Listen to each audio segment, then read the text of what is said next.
Hello, Assalamualaikum. Hi, we meet again. So before I start my video, let me introduce myself. Okay, my name is Nur Izyani binti Yaakob, and for this video, I will discuss more on the theory and framework related to my case.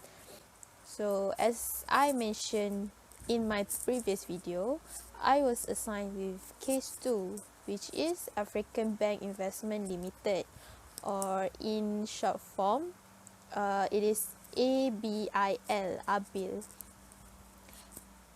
This is a South African corporate governance failure case.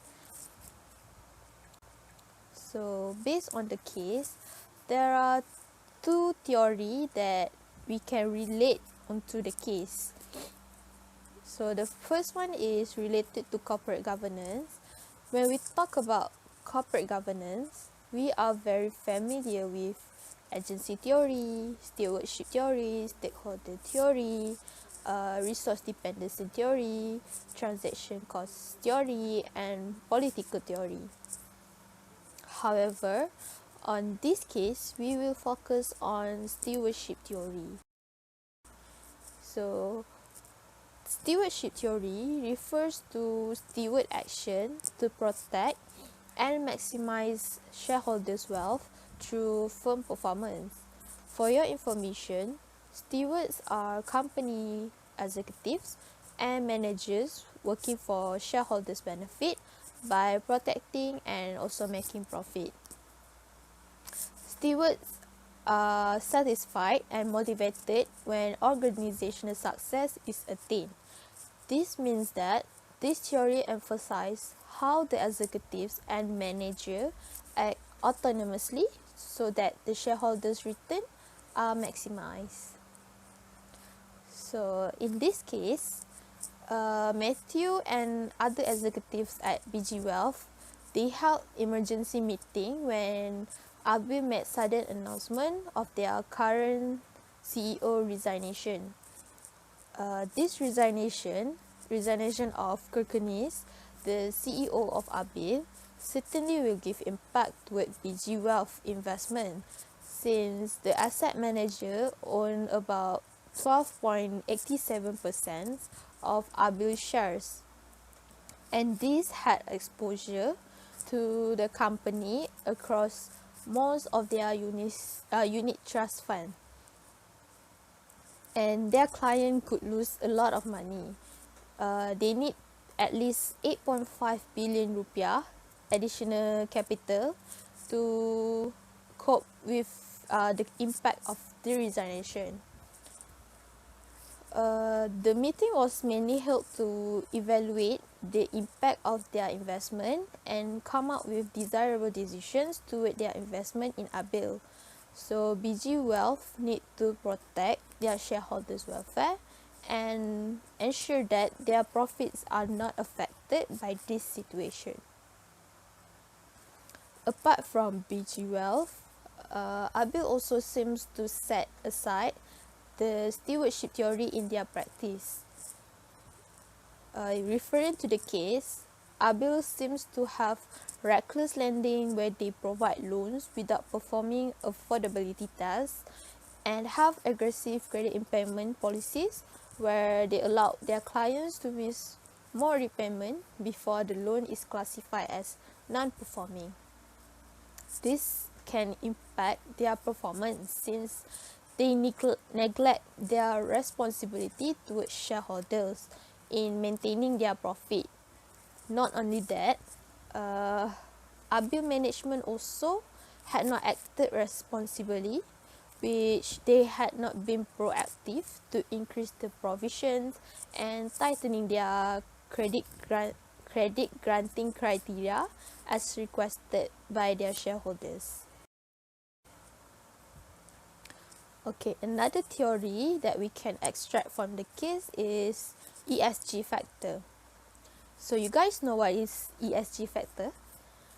This ESG factor actually stands for environmental, social, and governance factor in financial analysis, where this analysis has become an integral part of investment process. So incorporating the ESG factor into the investment process can help the company to gain a fuller understanding of the company of the companies in which they want to invest. So there are three factors in ESG. The first one is E, stands for environmental factors, which this factor consider how company performs as a steward of nature. Company need to consider every decision they make shall maximize their shareholders' wealth. And then next one is social factor that examine how the company manages their relationship with stakeholders. And then this includes employees, supplier, customer, and the communities where they operate. While the governance factor deals with company's leadership, audit, internal control, and shareholders' right. So referring to the case, Matthew realized that there is a little mention of ESG report on ABIL during their investment committee meeting. Thus, he asked Amy to compile the analysis she made considering the ESG factor on ABIL. So she came up with the governance aspect that BG Wealth need to look out, especially on ABIL's board of directors. Okay, the analysis includes on the size of the board, which are generally bigger than other non-financial institutions, and then the experience of the board members in financial service, as well as the power of CEO over the board. Considering all the theory I mentioned before, there are several solutions that we can come up from the case, which is the first one, they can withdraw the investment in ABIL. And for these solutions, it can help the company to reduce risk of losing more money from the investment, since they are uncertain of ABIL future performance and they cannot determine whether ABIL can bounce back from the resignation of their CEO. However, for this solution, BG Wealth may bear losses due to the cheap price of shares they sold compared to the price they bought before, which is at a higher price. And then another solution is BG Wealth also may change their investment framework to a better one. The pros for this solution is the company may oversee other risks that associated with the investment made into ABIL. This solution seems good for the company. However, the cons is it may require an additional cost and also may consume more time to evaluate each risk with the help of experts. So based on these two solutions, I prefer the second one, which is change their investment framework. Instead of focusing on the profit return, I think the company should assess the business that might associated in the investment, which includes the governance of the company. This is in terms of their board management. I choose this because I think Matthew was too confident with Kirkney's passion for unsecured lending and what he had achieved in the market.